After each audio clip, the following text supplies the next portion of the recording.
My name is Fernando Graña. I am a Peruvian. I live in this state called Wando. And I would like you to share my impressions, if you come with me.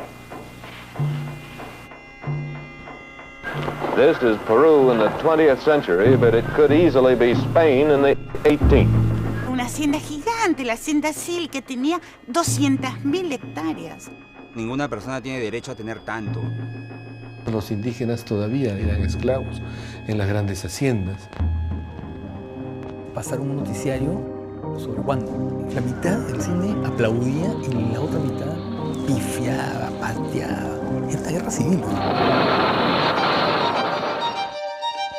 Según el propio testimonio de Belaúnde, él se acuesta temprano, seguramente con su pijama, y alrededor de las 2 de la mañana es su hija quien lo alerta de que escucha tanques. Yo estaba en mi casa, descansando, y llaman por teléfono. Morales, ¿cómo estás? Vente acá, a Chorrillos, te estamos esperando. Y entró este gobierno que muy pronto se declaró el gobierno revolucionario de las Fuerzas Armadas y con la personalidad fuerte de Velasco, ¿no? No es que la pesca de sorpresa el golpe de Estado, lo que la pesca de sorpresa es la ideología que trae este señor Velasco. Había pánico y ahora le van a enseñar qué ha hecho a nuestros hijos. Nosotros creíamos que para hacer una reforma agraria en el Perú se iba a requerir un baño de sangre. En vez de levantar la mano, metió la mano al bolsillo, era para disparar, y dijo dispara, y de adentro comenzaron a salir tiros. Cuando uno ve Luis Pardo, es el enfrentamiento contra un hacendado abusivo que además es responsable de la muerte de su hermana. Pasaba el patrón y había que bajar la vista, y si no bajaban la vista te podía caer un fuetazo en la cara. Ya no había esa mirada deslumbrada, no, ya eran películas militantes. ¿Tú quieres algo conmigo? ¡Bala le meto yo a los fighters! ¡Pum, pum, pum! El Perú que existe el día de hoy nace de la reforma agraria de Velasco. Fue un desastre, porque en lugar de que la gente avanzara, retrocedió. Si Velasco no hace la reforma agraria, ganaba la guerra Sendero Luminoso. Ya no hay soldado como antes, somos independientes ahora. Pasaron muchas cosas y no todo está dicho. Hola, ¿qué tal, Gonzalo? ¿Qué tal? Bueno, gracias por aceptarla. Mi celular murió simplemente. Oh, de acuerdo. Que es en WhatsApp. No, no te preocupes por eso, más bien gracias por tu tiempo el día de hoy. Bueno, eres el director de la película La Revolución y la Tierra, una película documental, ¿no? Que es en realidad muy buena, a mí me gustó bastante, de hecho la vi 3 veces en el cine. La primera fui yo solo, la segunda fui con una amiga y la tercera llevé a mis papás, bueno, a mi familia en realidad los llevé a ver en Cinemark, recuerdo, antes de la pandemia, cuando se podía ir al cine, ¿no? En realidad nos gustó bastante a todas las personas con las que fui. Y de hecho nos gustaría cerrar contigo este primer evento online, debido a que se toca la identidad peruana como un tema importante, ¿no? Dentro de este documental, en donde hay historias que no te cuentan porque hay gente que no quieren que las sepas, ¿no? Entonces queríamos saber un poco más acerca de esta visión, porque también en las entrevistas varias que has dado a los medios, siempre falta más información por contar, ¿no? De hecho, creo que tienen bastantes metrajes, horas de mayor información sobre este tema, ¿no? Sí, genial, Manu. Gracias por tus palabras, gracias por ver la película, siempre significa mucho. Qué bonito que la hayas podido ver con tu familia, además. Sí, bueno, no sé bien qué contar. En realidad, bueno, La Revolución de la Tierra fue un viaje de 4 años que se estrenó el año pasado. Como bien dices, es una película, se inserta un poco dentro de lo que normalmente denominamos documental, no ficción, documental, etc. Y cuenta una historia que ha estado enterrada por mucho tiempo, ¿no? Que es la de la reforma agraria, donde en el Perú hay muchas visiones, ¿no? Hay muchos Perús también, ¿no? Hasta ahora. Y va un poco de la reforma agraria como un antes y un después en una historia mucho más larga, ¿no? Nosotros cuando comenzamos el proyecto pensamos que se trataba de un documental sobre la reforma agraria y eso. Y nos dimos cuenta al final que lo que nos interesaba no era quizás profundizar demasiado en la reforma agraria, en sus mecanismos. Creo productivos, económicos, etcétera, que es más o menos lo que ha sobrevivido un poco en el recuerdo, en el imaginario, ¿no? Sino más nos interesaba cómo marca un antes y un después en una historia, como te digo, más larga, de luchas por la ciudadanía. En el Perú, no todos y todas y todos somos iguales hasta ahora, y antes era peor, ¿no? Evidentemente. Con la colonia comienzan algunos cambios sociales, ¿no? Comienzan, no quiero ser muy aburrido, pero en la época del virrey Toledo se institucionalizan dos países. Una república criolla que tenía leyes y deberes y derechos, ¿no? Y una república de indios. Y eran dos mundos diferenciados, ¿no? Con reglamentos diferenciados, vidas diferenciadas. Una al servicio de la otra, por supuesto, ¿no? Con la independencia esto cambia, pero la independencia es un proceso criollo. Criollo en el sentido de hijos de españoles nacidos en América, por lo tanto tiene un color de piel, tiene unas características culturales y de identidad, como bien dices, ¿no? Entonces favoreció a algunos y no favoreció a otros. De hecho, digamos, las tierras pertenecían a las comunidades durante la colonia, durante el virreinato. Sí tenían que pagar un impuesto al rey de España, pero eran dueños de su tierra, digamos. Recién dejan de ser dueños con la independencia. Entonces, si bien se consigue la libertad en términos abstractos y concretos, quizás para la gente de Lima y de las ciudades importantes, mucha gente más bien pierde sus derechos y ya la gente comienza a inscribir, digamos, los que tenían acceso a la lengua castellana y a poder ir a una oficina notarial, inscribían territorio que ahora era libre, ¿no? Ya no era de nadie, porque ya no era de España. Entonces tampoco era legalmente de las personas que vivían ahí, que hablaban quechua, que vivían ahí hace varios cientos de años. Entonces hubo un aprovechamiento de esto, ¿no? Y para poder seguir viviendo ahí, estas comunidades que ya vivían en un territorio que no era suyo, sino que pertenecía legalmente ahora a alguien más, tenían que trabajar de manera gratuita, ¿no? Entonces comienza un proceso de servidumbre, ¿no? No es esclavitud formalmente, pero casi, digamos, en muchos lados sí es esclavitud, pero digamos, legalmente no lo era. Sí hay sí hay otras figuras legales de esclavitud, por supuesto, ¿no? La de los afroperuanos, por supuesto, ¿no? Pero esa del indio, digamos, no era esclavitud, sino era servidumbre. Se parecía mucho, ¿no? Pero legalmente tenía otra figura. Y esto se permanece así, y bueno, va cambiando un poco en el siglo XX, ¿no? Se va reduciendo. Con la primera reforma agraria de Belaúnde también un poco. Hay tres reformas agrarias en el Perú. La primera es de Pérez Godoy y Nicolás Linley, en los primeros 60s.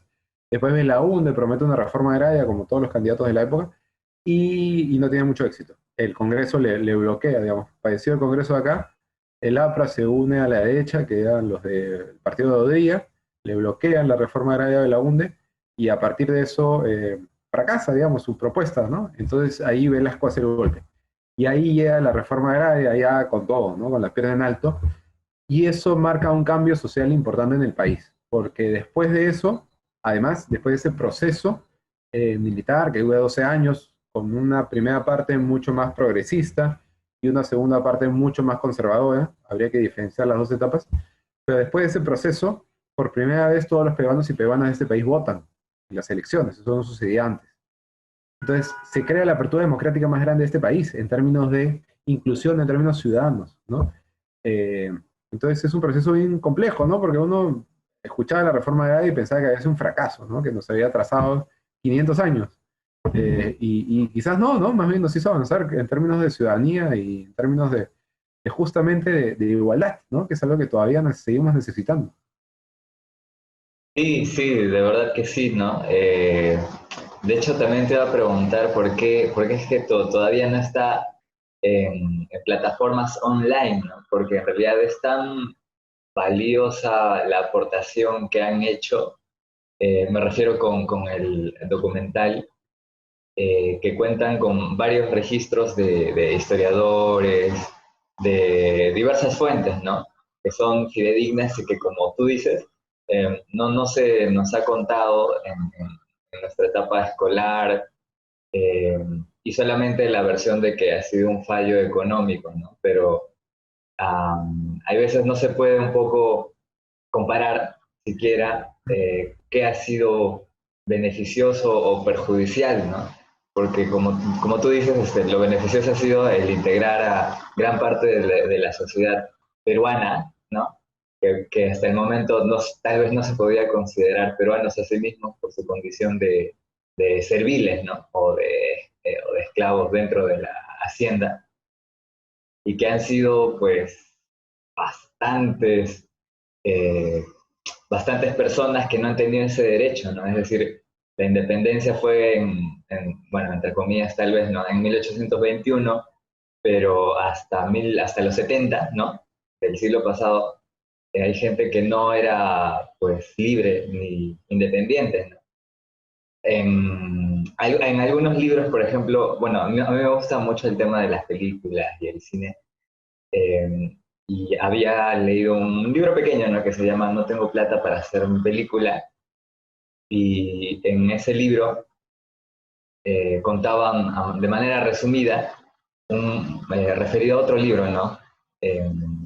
De Ricardo Bedoya, acerca de las películas o los intentos por hacer industria cinematográfica en el Perú, de los cuales no había mucho registro en la memoria colectiva de todas las películas que habían existido antes de los 80, ¿no? O antes de los 70, o durante, incluso en ese tiempo, ¿no? Y que cuando uno ve el documental, o sea, ve que existían varias, ¿no? Que ahora no se encuentran tal vez disponibles en plataformas online, o siquiera no están restauradas, ¿no? Por el mismo hecho de haber sido grabadas en celuloide, en película. Y rescatar eso es bastante importante, creo, ¿no? Es un largo trabajo que tiene el cine también, con el hecho de crear o de construir o de reunir esas historias que crean identidad en nosotros, ¿no? ¿Cómo tú ves ese tema de aquí, por ejemplo, para el 2021, que ya se viene nuestro bicentenario, ¿no? ¿Cómo crees que aportan las películas, o cuál es la importancia de las películas documentales o ficción que hablen acerca de eso para nuestra identidad? Claro, gracias. Sí, bueno, el trabajo de Ricardo Bedoya creo que mencionaste es bien importante en términos de generar una enciclopedia de los estrenos peruanos, ¿no? Desde los años 90 hasta ahora, sigue Bedoya, que es un entrevistado de la Revolución de la Tierra, haciendo un trabajo muy escrupuloso, ¿no? de poder realmente señalar todos los estrenos peruanos que han habido, desde la época del cine silente hasta ahora. Y la cifra triste es que el 70% de todas las películas que se hicieron hasta nuestro siglo han desaparecido, ¿no? Todas las que se hicieron a lo largo del siglo XX hasta entrado ya el siglo XXI, el 70% de esas películas peruanas ya no existe, solo sobrevive el 30%. Ese 70% desapareció en incendios, en extravíos, en X cosas. Entonces es nuestra memoria que ha desaparecido. Creo que, digamos, el cine tiene un valor artístico, por supuesto, tiene un valor político, eso siempre lo va a tener. Toda pieza de arte tiene un valor político, y toda búsqueda desde lo cinematográfico, en términos estéticos y argumentales, tiene una búsqueda artística, ¿no? Nos puede gustar o no, pero hay una búsqueda, digamos. Ahora, cuando pasa el tiempo, ya no solo tiene ese valor, ¿no? Sino se agrega el valor del documento histórico. Entonces nosotros podemos entender el Perú de ayer, y por lo tanto entender quiénes somos el día de hoy, viendo las películas, ¿no? Así como leemos, no sé, el discurso de González Prada, el Politeama, y entendemos una manera de pensar de ese tiempo, ¿no? De fines del 19, comienzos del 20, el Perú posguerra con Chile, ¿no? Lo entendemos a partir de esas palabras, quizás, ¿no? Podemos ver un retablo de Alberto Jiménez y entender las escenas de violencia política de Ayacucho en los años 80 y 90 a partir del arte de Gilberto, ¿no? y de la crudeza de sus retablos. Entonces el arte no solo tiene el valor artístico y político, político en el sentido de visión del mundo, no tanto de partido político, sino de visión de cómo debe ser la sociedad, o etcétera, ¿no? Una visión del mundo. También tiene la posibilidad de volverse un documento histórico con el tiempo. Entonces, nos sirven para entender de dónde venimos como sociedad, son materiales para entender el Perú de ayer, y por lo tanto el de hoy, ¿no? Entonces, hay un extravío tremendo de memoria en este país en general, ¿no? Y el cine es parte de ese proceso. no hay una cinemateca. Habían planes de llegar al 21, que es justo tú preguntabas el escenario de llegar al 2021, ¿no? Bueno, había el plan de la Comisión Bicentenaria de establecer una cinemateca en Cusco, además, porque en Cusco hay las condiciones climáticas necesarias, además, para un mejor mantenimiento de los archivos de celuloide, ¿no? Lima es una ciudad absolutamente húmeda, entonces es el peor lugar, seguramente, para almacenar material fílmico. En Cusco, más bien, sí hay el clima adecuado. Además, tienen todos los recursos económicos que puede tener la cultura en este país por el turismo que trae Machu Picchu y otros espacios, ¿no? Arqueológicos. Entonces tenían la capacidad económica y climática para albergar la cinemateca. Y en el nuevo decreto de urgencia, que es la ley Petrosi, ¿no? que en fin, el presidente firmó mientras hubo esta ausencia de Congreso, ¿no? Entre un Congreso y el otro, es la ley que actualmente rige el cine peruano. Aparece la palabra cinemateca, ¿no? No está regulada, falta reglamento que le está preparando AFO, para ver realmente qué extensión tiene, pero ya existe la figura legal, ¿no? Antes un cineasta o una cineasta podía llegar al Ministerio de Cultura con una lata de una película de los 50 o una reliquia de los años 20 y decirle, tengo esto, quiero por favor entregarlo, porque no tengo dónde dejarlo y si no lo voy a tener que votar. El Ministerio de Cultura legalmente no podía recibir esa película. Es un documento histórico, es parte de la historia del cine peruano. No había la figura legal burocrática para poder recibirlo. Entonces, así se pierden películas y películas y películas. Entonces, estamos todavía en el mismo proceso, ¿no? Ya hay un cambio legal mínimo y una palabra que apareció, que quizás haga la diferencia o no. Eso lo sabremos en el futuro, ¿no? Pero bueno, al menos veremos qué pasa, ¿no? El trabajo de archivo es bien importante, no se valora lo suficiente, creo. Y de restauración, como mencionas, ¿no? Porque nosotros creo que presentamos muchas películas de cine peruano. Ha sido un trabajo arqueológico, creo, importante, ¿no? Nos hemos sentido muy contentos de hacerlo. Sin embargo, hay un trabajo pendiente que no hemos podido hacer nosotros, porque no está fuera de nuestras posibilidades y el Estado tiene que también entrar a medida en eso que es la restauración de esas películas para que realmente sean su mejor versión. Las películas, si no se ven, no existen. Y la única forma de hacer que se vean es restaurándolas y mostrándolas, ¿no? Entonces, ese es el camino, creo. Claro, de acuerdo, sí, hay mucha razón con lo que dices, ¿no? De que las películas tienen una importancia más allá de lo estético, ¿no? Bueno, siempre recuerdo a nuestros entrevistados que somos conscientes del tiempo que nos otorgan, ¿no? Son las 8:30, así que hay unos 10 minutos también podría ser, ¿no? Dale. Sí, de acuerdo. Bueno, sí, el escenario del 2021 hacia adelante, ¿cómo ves? O sea, después de que celebremos para bien o para mal, no sé, ¿no? Este bicentenario, ¿qué expectativas tú tienes acerca de lo que vaya a pasar con el cine peruano? Que siempre se menciona, ¿no? Que todavía no hay una industria, que es incipiente, o que cada 5 años siempre hay un boom y la gente habla acerca, sí, hay una industria peruana que viene con tal y tal empresa y luego como que vuelve a decaer, ¿no? ¿Cuál es tu visión respecto a eso? Incierta, creo, ¿no? Sobre todo porque mucho del cine peruano se apoya en fondos del Estado, ¿no? Entonces, hacia los años que vienen, no sé qué tanto se mantenga ese apoyo, ¿no? Porque finalmente, digamos, vamos a comenzar que ya comenzó, ¿no? Una crisis económica, de desempleo, una crisis de salud. No sabemos qué tanto. Yo creo que la cultura es absolutamente importante para este país y creo que es fundamental que existan las películas y existan otras herramientas para poder trasladar ideas a distintas personas y que las ideas se confronten. Y creo que el cine es un vehículo justamente para eso, para lo que decías al inicio, ¿no? Construir identidad y compartirla. Sin embargo, no necesariamente nuestro Congreso y todos nuestros políticos opinarán lo mismo. Entonces, pasa mucho con los movimientos populistas en América, por ejemplo, ¿no? Digamos, desde la administración Trump en los Estados Unidos hasta Bolsonaro en Brasil, o el gobierno de Uruguay, digamos, últimamente, que es un poco más de derecha también, no favorecen las políticas culturales ni las industrias culturales.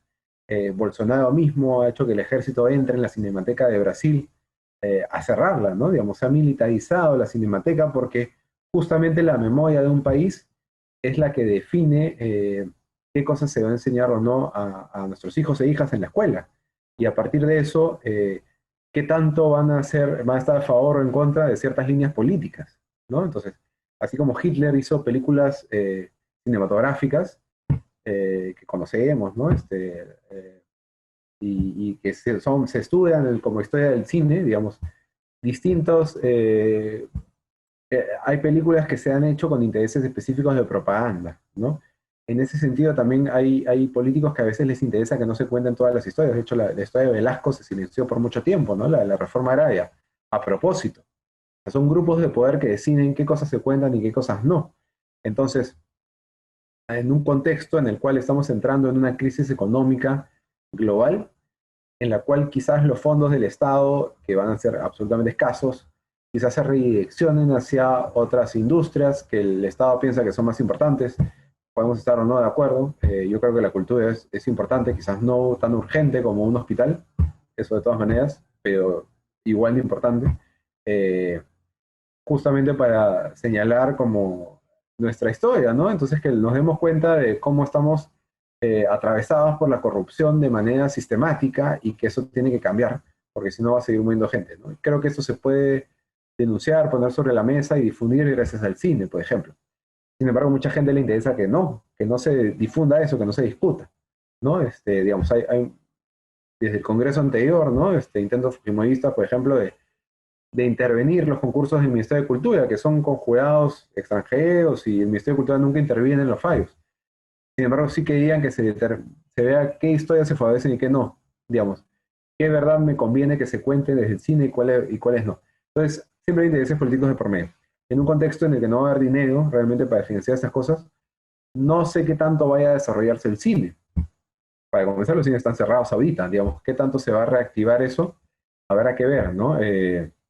Hay otros canales que están apareciendo. Creo que pasa por un momento en el cual las producciones van a tener que ser mucho más accesibles económicamente, que realmente se puedan desarrollar con poco dinero.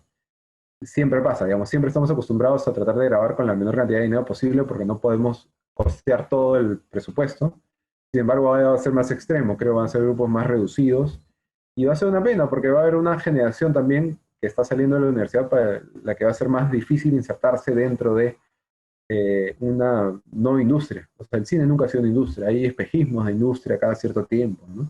Sin embargo, no lo es. Entonces, es importante que quizás que la gente que está saliendo de la universidad, que esté comenzando con sus proyectos, no se desanime. El cine, además, es una carrera de largo aliento siempre. Yo he tenido la suerte de ganar un par de veces el concurso de AFO, y seguramente, y se han hecho las películas, y veo amigos y compañeros y compañeras y gente que no conozco que publica quizás que ha ganado tal concurso y puede tener el financiamiento para hacer su película. La verdad que por experiencia te digo que si publicas que has ganado, han habido 20 veces en que has perdido, ¿no? O sea, para llegar a esa que ganaste, hasta has perdido una y otra y otra y otra y otra y no te has desanimado y ganaste esa. Y la que publicaste en redes es esa, ¿no? Pero realmente para llegar hay un montón que has perdido, ¿no? O sea, de todas maneras. Incluso cuando ganas no necesariamente es el mejor y cuando pierdes no necesariamente es el peor. A veces es cuestión de suerte. También en estos concursos de AFO depende mucho de empatizar con el jurado, no porque el jurado tenga algún interés, sino que tiene una sensibilidad que a veces va a ser cercana a la tuya y a veces no, digamos. Y eso no hace que tu idea sea mejor o peor, simplemente no conecta o conecta más. Entonces, se van a reducir los presupuestos, vamos a tener que hacer no sé si menos películas, pero películas un poco más aterrizadas en búsquedas de bajo presupuesto, quizás no hayan tantas coproducciones como suelen haber en términos de América Latina y con Ibermedia, lo que no quiere decir, y por eso decía todo lo anterior, que la gente debería desanimarse, ¿no? La gente joven debería ser más bien quien saque la linterna para encontrar ese nuevo camino que necesitamos, porque yo creo que está bueno estos espacios, por ejemplo, para compartir experiencias, ¿no? Uno a veces sale de la universidad y no tiene idea qué hacer, o ni siquiera no ha ido a la universidad y quiere hacer una película y no sabe bien qué onda. Entonces está bueno como estos espacios también siempre para encontrar como algunas ideas que están dando vueltas o qué le pasó a alguien como para aprender de eso. Sin embargo, creo que la solución no está en las cosas que ya hemos hecho. La solución está en aprender sobre eso y descubrir nuevos caminos. Creo que esa es la única que hay, sobre todo en un contexto en el que todo está cambiando, en el que el mercado va a cambiar, ¿no? Digamos, el mercado de la exhibición ya no va a ser lo mismo. Digamos, Mulan costó $200 millones y ha ganado 20, creo. O sea, ha sido un fracaso absoluto, ¿no? Se distribuyó a nivel digital, ¿no? Quizás Disney no contaba con la piratería, ¿no? Cobrando un montón de plata cuando uno está acostumbrado a bajarte torrent. Quizás ese no es el camino, no ha sido estratégico. Entonces, realmente hay que entender cuáles son las nuevas dinámicas a las que estamos llegando, a las que nos aproximamos, y creo que está más en la cancha de la gente joven, la gente que todavía no ha hecho películas. Ellos van a tener más herramientas, ellos y ellas, para poder encontrar ese camino, ¿no? Entonces, creo que no solo es un vistazo a los que ya hemos tenido la posibilidad de hacer películas, sino también a la gente joven y sus dinámicas de redes sociales, de actividades, etc. Creo que el camino va por ahí, en realidad. Entonces, me aventuraría a decir que hay que tener mucho cuidado de los políticos que asuman en el 2021, sobre todo si son conservadores de derecha, como Bolsonaro o como Trump, y seguir adelante nomás. No queda otra que... Esto, si uno se dedica al cine, no es porque queda plata o fama, ¿no? A menos que hagas algún tipo de películas específico, que vale también, ¿no? Pero digamos, la gran mayoría de los que hacemos, creo que cine en el Perú, lo hacemos porque tenemos la necesidad de contar estas historias, ¿no? Seguramente ganaríamos más plata en otro lado, en fin, descansaríamos más, lo que fuera, pero no podemos hacer lo otro, ¿no? Queremos hacer esto. Entonces, si queremos hacerlo, hay que seguir adelante, ¿no? Entonces, Claro, hay que seguir avanzando, no se puede detener, siempre a pesar de que es inevitable poner excusas, incluso lo de la pandemia, siempre es importante incentivar o inspirar a las demás personas, ¿no? A que sigan haciendo lo suyo, porque como tú dijiste hace un momento, lo interesante va a ser encontrar esos nuevos caminos, ¿no? A partir de los que ya hicieron nuevas películas y se dedicaron a esto del cine. Bueno, Gonzalo, nada, agradecerte por este tiempo que nos has dado. De verdad ha sido muy inspirador en realidad dentro de esas palabras, porque nos muestras que se puede hacer cine con la memoria para construir identidad, ¿no? Lo de la identidad siempre a mí me parece muy importante, porque tal vez seríamos una sociedad un poco mejor, distinta, y que tal vez hubiera reaccionado mejor en esta situación de pandemia, ¿no? A saber acerca de nuestra historia nos cambia la visión del mundo también, ¿no? Espero que hayan más películas que puedas hacer, ¿no? Para que nos cuentes más tu visión acerca del mundo, tal vez no en documental, sino en ficción. Sí, era eso. Muchas gracias, Gonzalo. Gracias a ti. Saludos a todos los que están viendo y todas las que están viendo. Muchas gracias por la invitación. Mucha suerte. De acuerdo. Gracias.